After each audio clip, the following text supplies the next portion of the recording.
you guys all for coming out. Mike Cassio, I'm the owner of Movement Revolution. It's a performance physical therapy and training business. Specialize in working with golfers. I've been TPI certified. TPI is Titleist Performance Institute. Been TPI certified for 6 years. Basically, it's an organization that educates professionals on different aspects of golf fitness, and then we apply that in any way, in our practice. So we'll talk a little bit about the golf-specific training, but I think foundationally, we're going to talk about effective training versus what I might consider to be some watered-down nonsense, and that's all too prevalent in the golf world.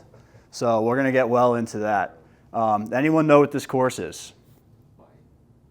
I don't know either. No, I do know. It's the Four Seasons in Costa Rica. Beautiful course. Never played it. All right, so objectives for today. We're going to talk about, this is the first bullet point's really the crux of this whole thing. That's the most important part. The effective training, again, versus watered down nonsense. We'll get into what that means. We're going to talk about good program design. So by the time you leave today, you should actionably know how to, or know what a good program looks like. There's a lot of ways to have a good program, but this is a foundational knowledge. Golf-specific fitness testing. So I mentioned I'm TPI certified. The TPI is known for their basic golf screening. So that's like one of the big tools that they use to get people in. I think it's a good screening. We're going to go through it. It looks at a lot of different golf-specific movement qualities. So then that'll inform some of our kind of specific exercises that we'll look at. Interesting part here is going to be how the best golfers in the world train. That I think gives us some information about how we can optimally do it. And they're doing some things that we won't do because we're not pro golfers, but I think the principles are the same. So we'll talk about that. We'll briefly touch on warming up for our rounds. So some concepts involved there. And the main thing that I hope everyone takes from this is by the end of the presentation, you'll have the confidence that what you're doing is going to move the needle, like in a way that you could see the improvements, and you'll feel like you're like it's a low-hanging fruit. You're going to be ready to get to the gym and start to see some actionable changes. So my main thing is to get everyone in here fired up to hit the gym. So by the end of this, we'll see if that's true or not. All right, so let's introduce the idea of golf fitness. What does that really mean? And I think it's been taken on the internet and basically ran to a place that other sports, it's behind other sports in that it's become so convoluted and complex, and the population that is playing golf is not regularly training for their sport, which is kind of like a cultural thing, I think, with golf. Like the training culture is just a little off. Just like most other sports, maybe it's like the demographic, maybe it's the complexity. I think it's actually a little ironic that it's a sport that we're going to play, or at least hopefully, into later in our lives, and we want to maintain the ability to do that. So I think it's incredibly important to train for golf. The golf swing is a dynamic, athletic movement when you break it down. So there's a lot that we can train for and a lot of differences that we can make. So what we'll see, and we'll go through some videos, but what we'll see is that functional golf training tends to make everything unnecessarily complex. You'll see a lot of multi-joint rotational movements, trying to combine things, trying to make the golf swing happen in the gym. And I'm going to try to make an argument tonight why I think that's a terrible idea. And I think it's a pretty convincing argument. So the first thing that we really have to review is how do, what do we do at the gym, right? What is the gym for? The gym is where we train qualities. We build strength. We build power, potentially speed. It all depends on how you're training. But, it's where you work on your body. It's where you work on the development of athletic qualities. And then you have sport-specific practice. So in the gym, you can make yourself an athlete, essentially, that can play multiple different sports. And then whatever you practice is what you're going to end up gaining skills at. So, if I go to the gym and I do a bunch of things that look like golf, but it's not golf, I'm still going to be terrible at golf. So there's a really big differentiation we have to make about what the goal is at the gym. And I can back that up by how do improvements actually occur at the gym. So if you want to get stronger, what does that require? It requires a stimulus, so like some type of stress that's adequate to signal a change in your muscle to adapt. So that happens with cardiovascular fitness, where you basically are training your cardiovascular system, you're putting stress on your cardiovascular system, and then you do that enough times over time. If you just do it once, you don't really get that much. But if you do that enough times over time, it starts to pick up on the signals that you're giving it. So let's just look at working out that simply, because that's really what it is. You're creating a signal, that's stress, and you're telling your body that it needs to adapt. And we could signal it for really whatever adaptations we want. The thing is, when you get into sport-specific practice, that's also very specific. So you're not going to see the same carryover with like swinging a kettlebell, and there's some ways you can develop rotational power swinging a kettlebell, but you're not going to see that translate into your ability to play golf better. So what we end up having then is, let's just take a look at this, this video here, the functional golf training, and I'll kind of talk through some of the exercises that's occurring here.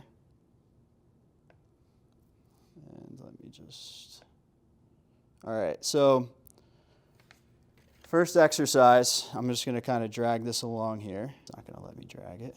Okay, so it's a single leg hinge row with rotation, right?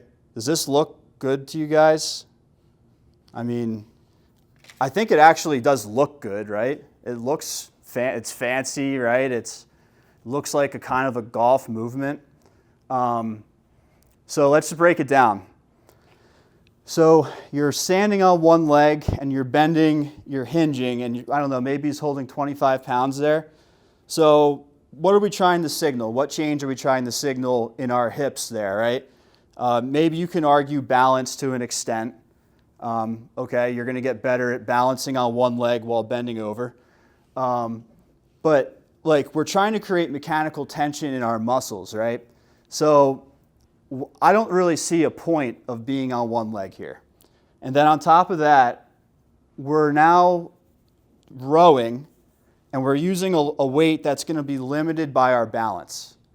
So how much stronger is his back getting if he's rowing, but the row is so easy because it's a light weight and he's just trying to keep his balance? So there's a lot of kind of watered down nonsense occurring in this movement. All right, next one he has some good ones too. Oh, this is not a good one. All right, so we have a step over of a foam roller and a light press. So your body doesn't know that you're in the gym, right? So you could be stepping over your dog's gate and getting the same stimulus there. Like that's not doing, I mean, with repetition over time, maybe you're improving your hip flexion mobility a little bit. And then this press looked like you're basically, sliding a drink across the bar. Like, you're not creating any adaptation at all doing this. So this is kind of a joke movement. This one, good. This is good movement. It's loading up single leg. Looks like it's pretty hard. So it's a simple, effective movement. Split squats, great movement. Nothing wrong with that. That's why this guy's actually pretty strong, is because he does some things that will make a difference. This one's pretty good too. High pull rotator cuff, good shoulder, upper back exercise. Simple and effective. This one could be good.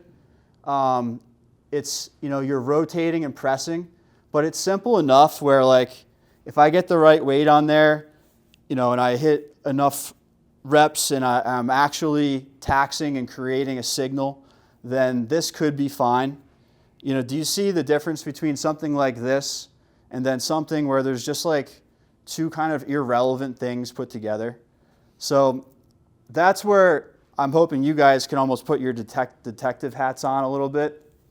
And then next time you see something like that happen, you'll know it's watered down nonsense. And if you follow golf training on Instagram, it's not going to take long to see it. It's all over. So that's why, that's really the motivation for this whole presentation, is that the golf training culture is, oh, this is good.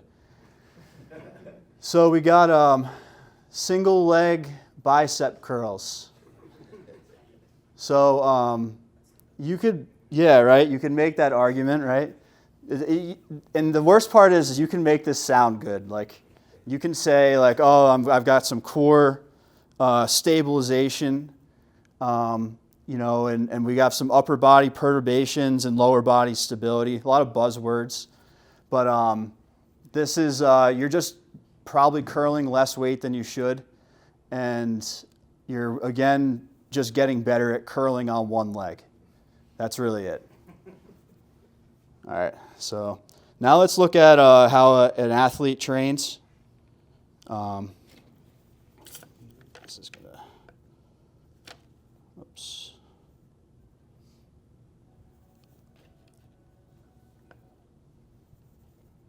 Sorry. There we go. All right, not that.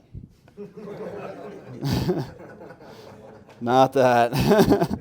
All right, so we got one of the best athletes in the world here. This guy spends a lot of money on his body. He spends a lot of money on trainers. He knows what he's doing, and he's got great longevity. He's a multi-sport athlete, if you've seen him play golf. This guy, he trains the right way. So first we got heavy goblet squats. He's just getting his legs stronger. And just because I'm saying, like, simple doesn't mean that, like, everything has to be heavy. That's not what I'm saying. I just think that you could do this for 20 reps. You just need to create something that's challenging, that's not watered down by something irrelevant. That's the whole point. So we have heavy goblet squats, simple, effective. Legs will get stronger week over week for Jesus until the, indefinitely. You can continue to load this, continue to get stronger. That's another problem with some of these other exercises, that the loading potential is limited. Continue to load this, continue to get better at it. You do this for a year, you're going to get really strong. Same thing here. You want to work on balance. Try producing force in a split stance position. That's going to make your balance much more relevant than something like this, right? Because golf, it's a closed chain sport. I have to be able to produce power. Of course we need balance. We're going to talk about balance, but it's specific, right? We need to be able to keep ourselves balanced through the swing. We're not trying to maintain balance while performing clown activities. All right, so we got split squats. Great exercise. Calf raises. Simple. Get your calf stronger. Going to jump really high. Cable chops. Rotation. Nothing really watered down here. Maybe a little bit with the balance. Heavy rows. His back's going to get way stronger than the guy doing this. And then some hip and core accessory work. If anyone's ever done these, you know they're tough. So it's for your adductors. Done those, Uncle Sean? Yeah. Okay. you laughed. You laughed, so. All right, and I think that's pretty much rounded off that. Sorry, I'm not a tech guy here. Okay, so we got all the videos going at once. All right, so this one, if you do this for a year, you're going to get in worse shape. You're going to get worse at golf. And if I see you doing it, I'm going to push you off this Bosu ball. All right, that's enough. Just two more quick videos that kind of highlight this topic. This guy is a good follow on Instagram. He's got no nonsense, no watered down BS, golf training stuff. The worst mistake golfers make in the gym, trying to do too much of putting two things together. Basically trying to swing in the gym. Just get stronger, get more mobile. You don't have to do that. You can, though. Build your swing on the range. All right.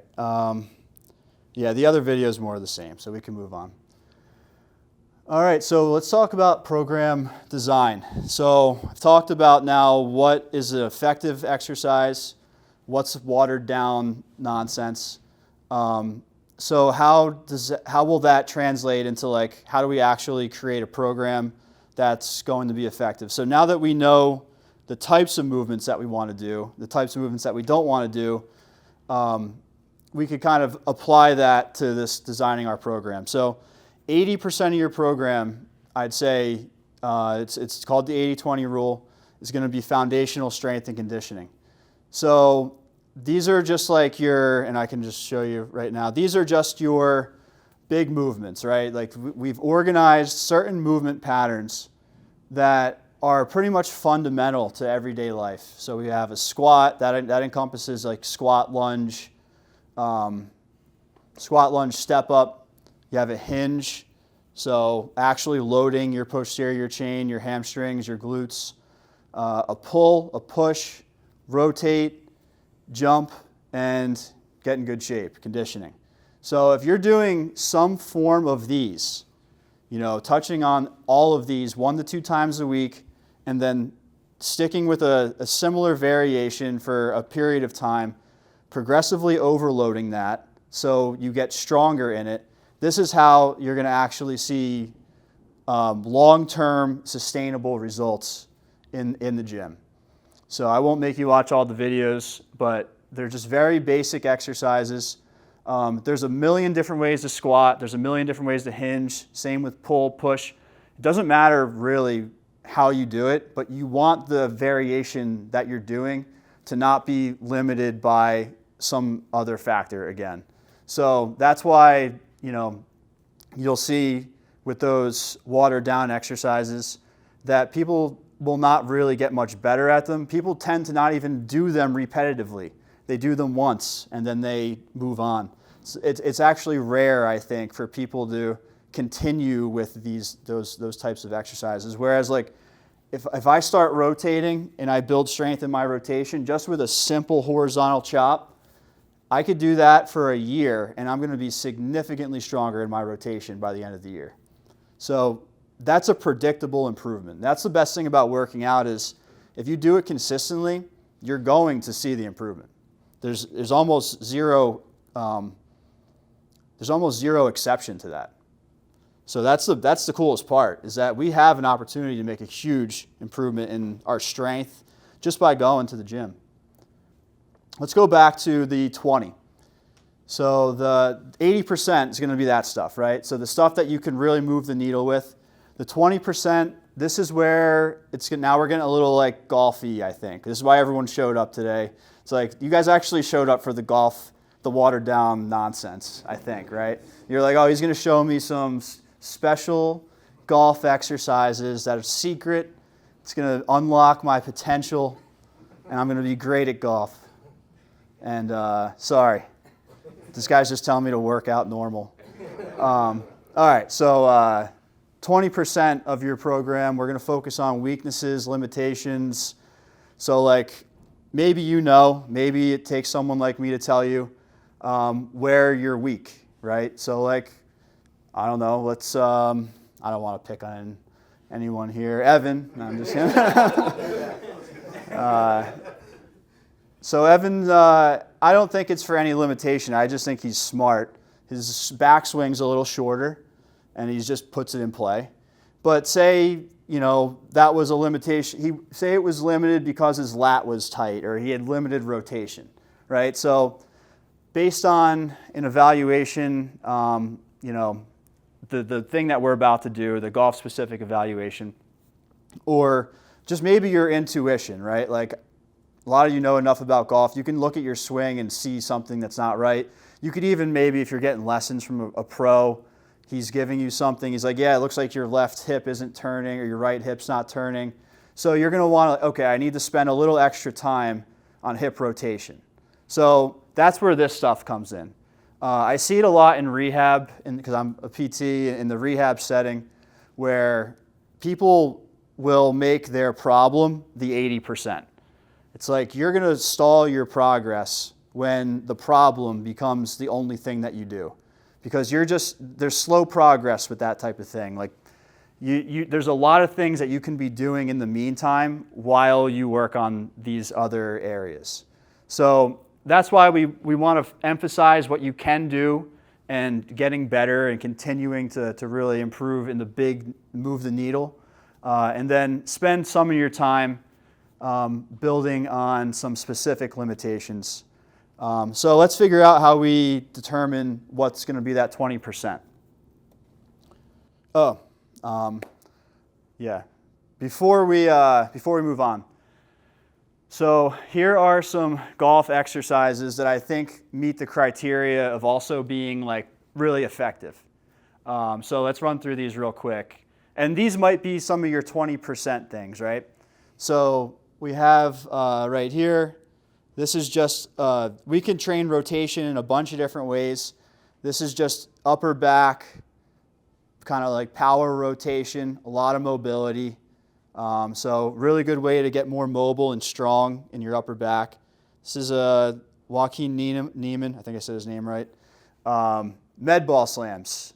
Now, if we talk about some of those fancy golf exercises, one of their main arguments is like putting things together, like force transfer. I would argue that the way that they're transferring force in those exercises is inherently limited by the setups that they have. What actually will train force transfer is something like a med ball throw, where you're using your whole body to improve capacity, not specific low-loaded drills that have the guise of force transfer. This is force transfer. And that's kind of like how you'll transfer force in a golf swing, not looking like the swing, but just from one side to the other. And then what happens here is you bring those qualities, yes? You bring those qualities to the range, yeah. I think as recreational golfers, we should just train everything bilaterally because another point that I'll want to make is that we're going to use golf as a mechanism to guide our training, like maybe as a motivation for us to train. But the real reason that we should train is because we want to live a long, happy life. So yes, we're here for golf, and we want to utilize golf as a motivation for that. But in the interest of training for life, then that would matter. I think and if we're just talking golf, I think there's still benefit to doing both sides, but there's clearly going to be one side that's more important and probably more powerful. Another med ball variation. This is a horizontal one. So another really good option to improve horizontal force transfer using your whole body. This is a hip mobility exercise, so not stepping over a fence, but actually kind of controlling and rotating through your whole hip range of motion. You can load these, like you can put weight on these too. And this, almost simulates how you have to create rotational torque through your hips. You're going to get way more out of this. And then lastly, we have shoulders. So some of my favorite shoulder exercises for golf. We're going to get into the lats. Lat pull downs. Every golfer should be hitting lats. I'll explain why. Upper back mobility, hip mobility. You can make an argument that's watered down. That's all right. And then a high pull. So again, a little bit more complex, but not limited. I could still, really work the rotational and pull movement there. All right, so now let's get into the TPI screening. Again, I already mentioned Titleist Performance Institute is, the certification body that I have. If you see some of the stats here, 18 of the last 20 major champions, 24 of the top 30 players in the world, 69 of 70's Golf Digest, golf fitness professionals. So it is pretty much dominating golf fitness world. I think they do put out some good stuff. The screening is pretty good. We're going to go through that now. All right, so we're going to briefly touch on all these and why they're important. So I think everyone would be interested in how different movements can impact your golf swing. And if you want, feel free to even try some on your own. You don't have to, but. So the first thing we look at is setup posture. What I'm looking for there is there's two faults that we'll see. One is called an S curve. You ever see someone that kind of like sticks their butt out and they have like a big kind of like they set up like this? That's immediately gonna, what it usually demonstrates is a lack of core control, and that person is gonna be limited in like their abdominal rotation essentially, because in that position you're already lengthening your core out, so we know they're not rotating well through their midsection. Now the other way is this guy, the C curve. So this person is putting their spine in a position where it can't really rotate that well. So they're either going to have to move before they start, or they're going to have limited rotation. So right off the bat, we could fix some issues there. Pelvic tilt. So the pelvic tilt test really just demonstrates if you have any control of your pelvis. And that's another basic core test. So basically you have to get into golf position here, and then you're just tilting your pelvis forward and back. And I think everyone here could probably do it. I'm not going to make you try, but it's actually pretty surprising. You see people they're they try to lift their shoulders, and you just know their core isn't, they don't really have much control over their midsection. And if you don't have that, you're swinging with whatever you got. You're losing a lot through your core there. Pelvic rotation, this is a big one. This is you're stabilizing your upper body, and then you're seeing if you can move your pelvis without moving your upper body. So I know we've all seen someone swing where their body all moves at once, right? It's not like what we want, is kind of like a coil where your hips go first, and then that force, that kinetic chain adds, and you build force through the ground, which is why leg strength is so important, into your pelvis. You transfer force through your pelvis into your upper body, through your lats, through your hands. That's how you get a powerful swing. Someone who can't rotate around their pelvis, they're not transferring force through their legs. They're probably swinging something like that, right? Where everything kind of moves at once. Almost never hit the ball far. Almost never. And they're probably going to run into some issues with force dispersion in their back and other places. Torso rotation, same deal, except it's more upper body. Can you move your upper body without your lower body moving? This is more like upper back control and mobility. Overhead deep squat. Unless you do CrossFit, you're going to fail this test, pretty much.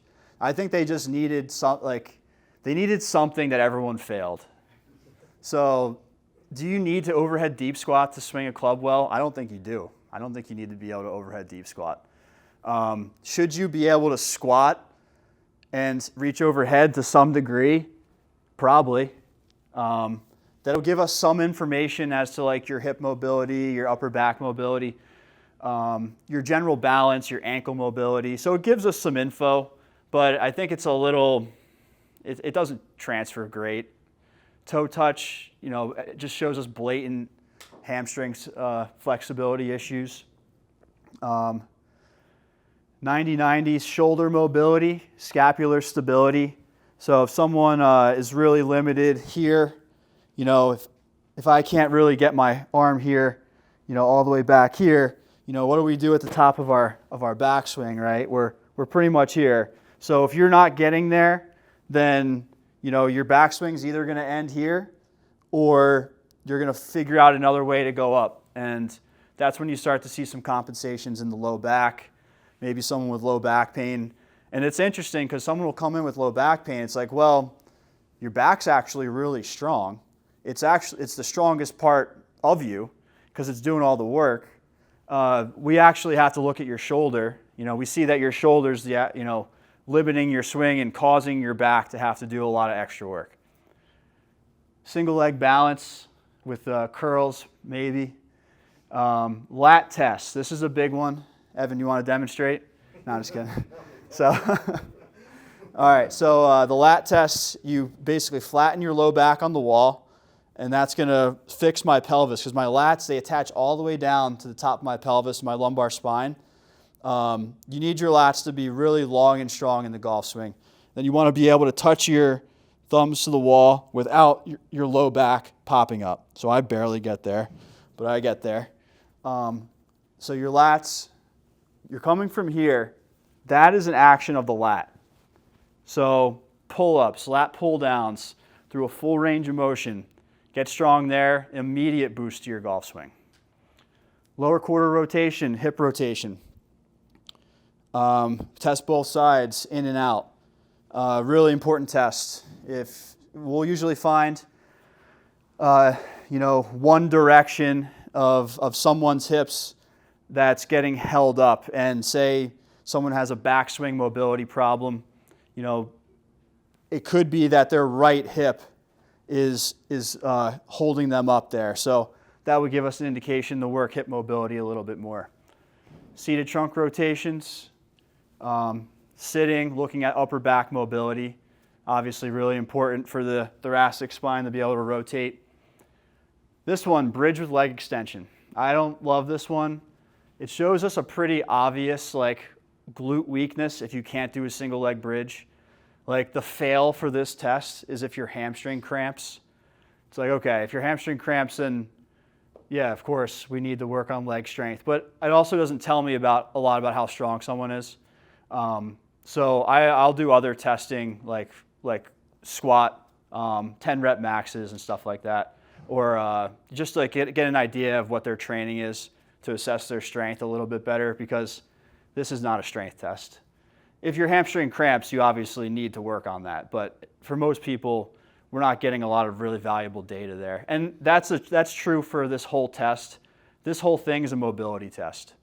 It doesn't tell me a lot about power, capacity, conditioning, fitness, strength. So that's my problem with it. It gives us a good idea of the mobility. I'll fire through these last four real quick. Cervical rotation, you want to be able to turn your head and then touch your chin to your collarbone. So why is that important? People don't realize how much your neck actually moves in your golf swing. So at top of my backswing, look where my neck is. Right? So if I only have this much neck rotation, I can't get past here without my neck or my eyes coming away from the ball or having to do something else. So that's why we need neck mobility in the swing, right?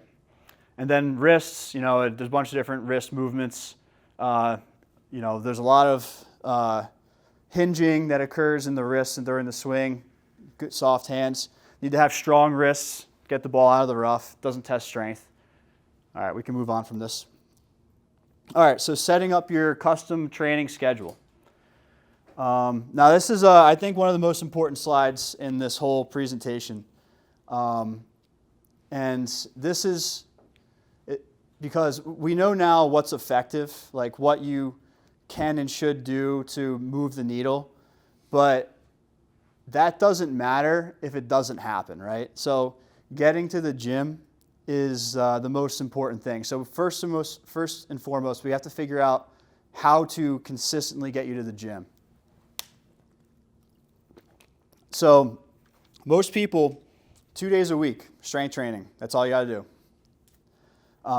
Probably 2 days of conditioning too, and that's going to get you into the upper, 25, 20%, probably even 10% of people. And then what we see when it comes to cardiovascular fitness, especially, and strength, but your longevity, both in golf and life, is going to be so much statistically so much better once you bring yourself from like closer to the median into the top 10%. Just being in that top 10%, you're looking at 3 to 4 times less mortality rates over the next 10 years. So just bringing yourself to like that next level of fitness is important. So in order to make it happen, you can't just like tell yourself, I'm going to go to the gym. You usually have to connect it with some meaning, right? So maybe we can get everyone to connect it to golf, right? I know Mike is connected to golf, right? For 100%, right? For me, I connect it to different things like performance, like trying to run faster, like have very specific performance goals. That helps me get motivated to go. Some people are able to tie it to their longevity. I think that's tough because it requires a lot of delayed gratitude to just always go to the gym because you want to be able to golf when you're 80. I mean, if that's it, right? Is that why you want to, is that your motivation? Yeah, it's hard. Oh yeah, it's hard, right? Yeah, it's hard to it's easy to push it off when that's the motivation, I think. So I think we need to tie it to something a little bit more acutely. And so whatever it is, I can't tell you what's important to you, but and it has to be scheduled. If it's not scheduled, it's not happening. So I won't lecture you guys on that, but if it's not, that's simple. None of this matters if you don't go. Secondly, get on a program. Some people are casual, going to the gym, going to hit a couple things, going to leave. That's actually a lot of people. That won't give you you're going to go anyway. Do it a way that's going to give you the most return. So follow a program. The program could be incredibly dialed in and specific and individualized, like one that I would write, or you can just track numbers, and that's fine too.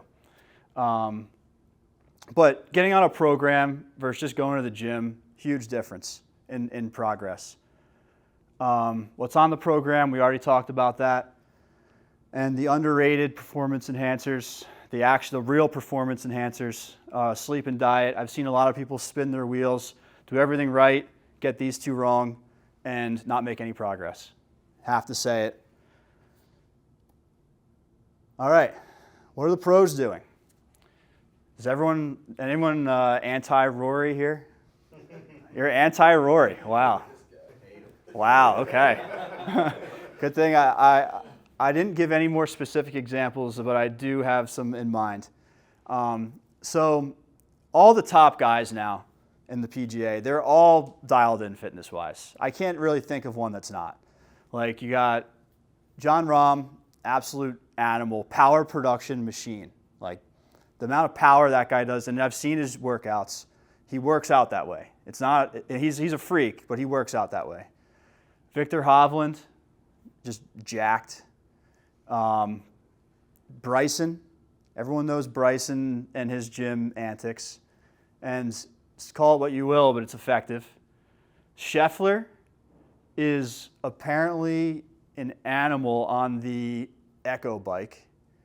Like he's ripping that a couple times a week, setting like gym records, and he works out hard 5 days a week. So all these guys, all the top guys now are working out, and it's a big part of their game. And they're not doing watered down nonsense. They're training hard. They're not doing step over press. They're in deadlifts, trap bar deadlifts, big for golfers. I don't see a lot of them doing conventional. A lot of them trap bar, a little bit of speed at the top. Because what's the swing, right? You're producing power through the ground. So big time force producer there. Pull-ups, lats. Again, lats are going to drive that power from the body down. Planks. Don't love it. Don't love it. Could be better. Can't argue though. Dumbbell lunge. Lunges. Fantastic. Renegade row. Anyone know what that is? Laying on like a basic, it's a better plank. So I don't know why he's doing that and the plank. But you're basically, you got dumbbells on the ground and then you're ripping the dumbbells up like that. So a good challenge, maybe a little watered down for the row part, but that's all right. Lateral walks, some hip accessory work, and then med ball slams. So overall, really good workout here. And then if you look at his schedule, hits the gym early, and then the rest of the stuff doesn't matter. He has 2 dedicated practice blocks, 2.5 hours, 2 hours. He's spending 4.5 hours practicing golf. Why the heck would he spend 1 minute of time practicing golf in the gym when he could be building his physical qualities and physical capacity? So he's making himself a beast in the gym, and then he practices golf. And the two go together. You don't put the two together at one time. All right, so let's talk about pre-round preparation.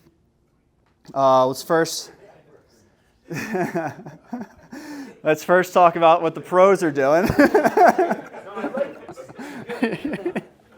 This is what the pros are doing. So unless you're Mike Galetta over here, no one's getting to the course 3 hours before the round.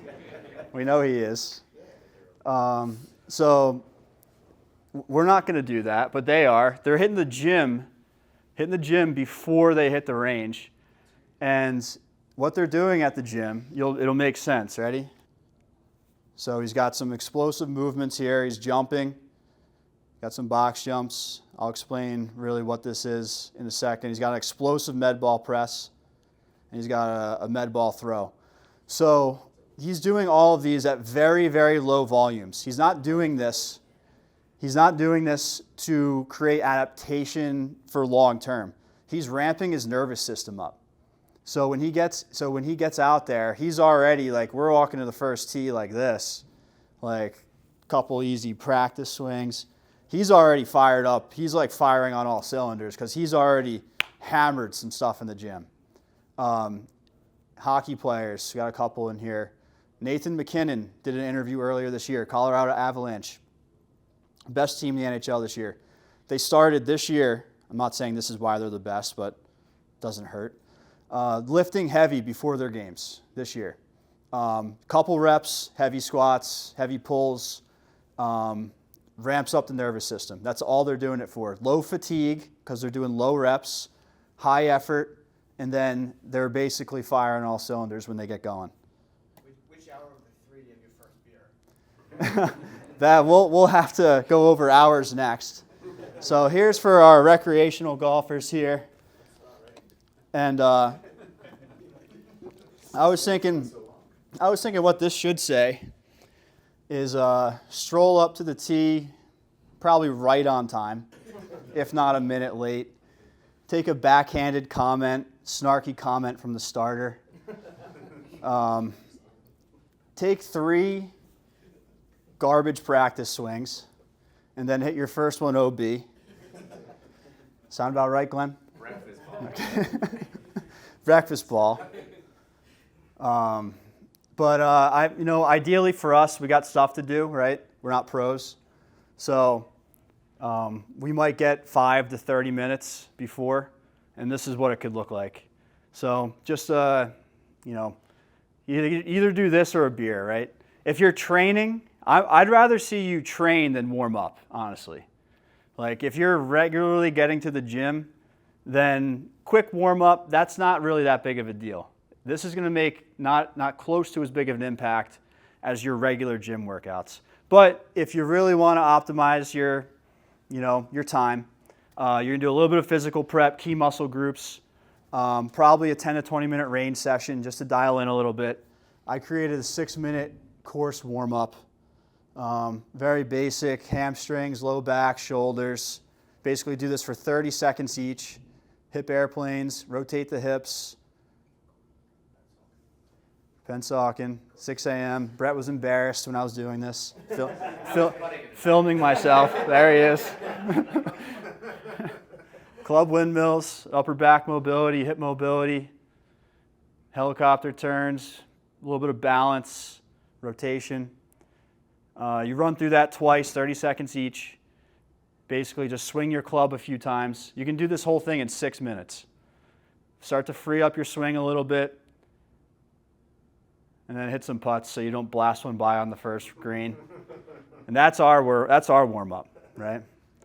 Or you can get there 3 hours before and throw medicine balls. I wasn't going to put a miss up there.